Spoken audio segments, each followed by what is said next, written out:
Years after the passing of Husayn ibn Ali brought a quiet but uneasy calm to the Muslim world. In the city of Medina, life moved slowly as it always had. People prayed in the same mosque where the Prophet had once stood, and the streets still carried the memories of the earliest days of Islam. Among the respected figures of the city lived Husayn ibn Ali. He lived simply, just as his brother had done before him.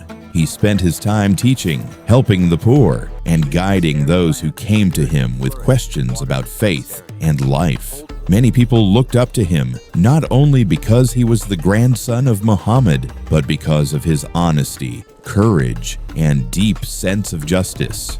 For many years, the Muslim lands were under the rule of Muawiyah I. From his capital in Damascus, he governed a vast territory that stretched far beyond Arabia. During this time, Husayn stayed away from politics. He did not attempt to challenge the ruler or create division among the Muslims. Instead, he focused on preserving the values that his grandfather had taught. But as Muawiyah grew older, an important question began to rise across the Muslim world. Who would lead after him?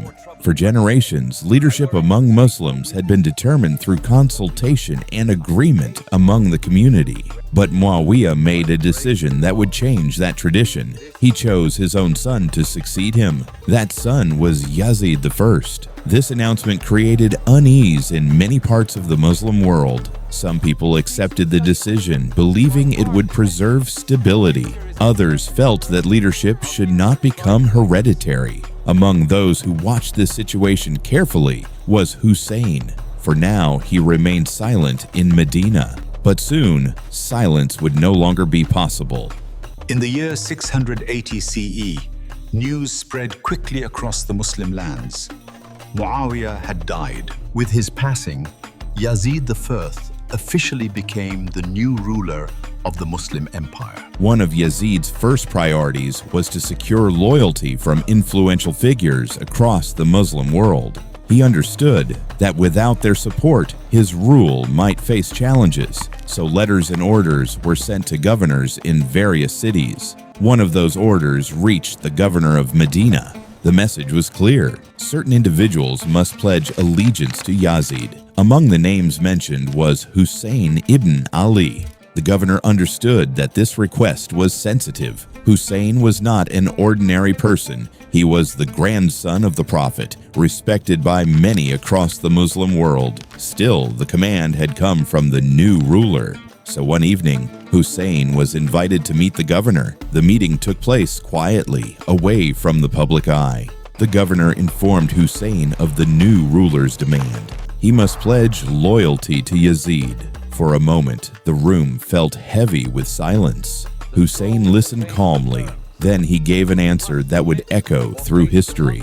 He did not give his allegiance. Instead, he explained that a matter of such importance could not be decided secretly or under pressure. It was a decision that required careful thought and transparency. But beneath his calm words, Husayn had already made something clear. He would not simply submit to a ruler he believed was unjust. The situation in Medina quickly became tense. News began to spread quietly that Husayn had not pledged allegiance to Yazid I. Some people admired his courage. Others worried about what might happen next. The governor of Medina found himself in a difficult position.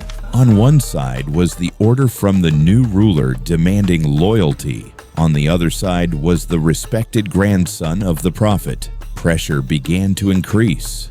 Husayn understood that remaining in Medina might lead to conflict within the city itself. He did not want bloodshed to occur in the same place where his grandfather had built a community of faith and unity. So he made a decision. He would leave Medina. Before departing, Husayn visited the grave of his grandfather, Muhammad. It was a deeply emotional moment. Standing near the resting place of the man who had raised him and loved him, Husayn prayed and reflected. He knew that the road ahead would not be easy, but he also knew that he could not compromise on what he believed was right. Soon after, Husayn prepared to travel. He gathered members of his family and a small group of supporters. Their destination was the sacred city of Mecca. As they left Medina, many people watched with concern. They did not yet know that this journey would eventually lead to one of the most powerful and tragic events in Islamic history. For Husayn, however, the journey had already begun, a journey guided not by ambition, but by principles. When Husayn ibn Ali arrived in Mecca, the news of his presence spread quickly. Pilgrims and visitors from many regions were already gathering in the city. Some came for worship, others came to trade or meet relatives. Now, many of them also came to see Husayn. They listened carefully to his words and observed his character. Meanwhile, beyond Mecca, another development was beginning to unfold. In the distant city of Kufa, groups of people were discussing the political situation. Many of them were unhappy with the rule of Yazid. When they heard that Husayn had refused to pledge allegiance, they saw an opportunity. Soon, letters began to arrive in Mecca. Letter after letter, each one carried a similar message. The people of Kufa were inviting Husayn to come to their city. They promised that if he arrived, they would support him and stand beside him. Husayn did not respond immediately.